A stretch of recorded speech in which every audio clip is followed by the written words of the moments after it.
कृष्णचन्द्र हे कथिलाय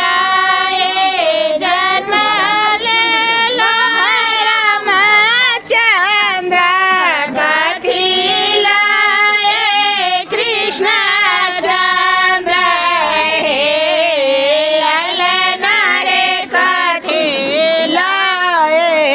जन्म लेलो गणेश चन्द्र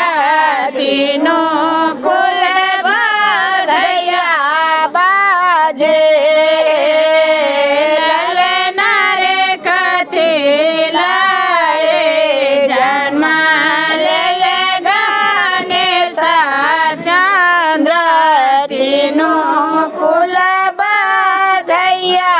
बाजे राम ने मारल जन्म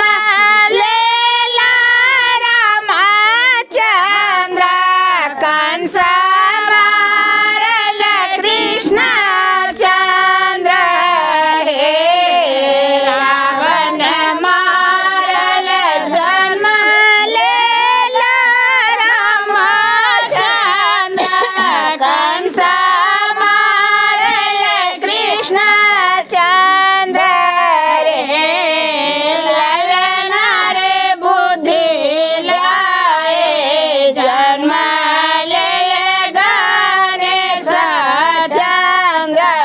तीनों कुल बधाइया बाजे आगे कोने दिन जन्म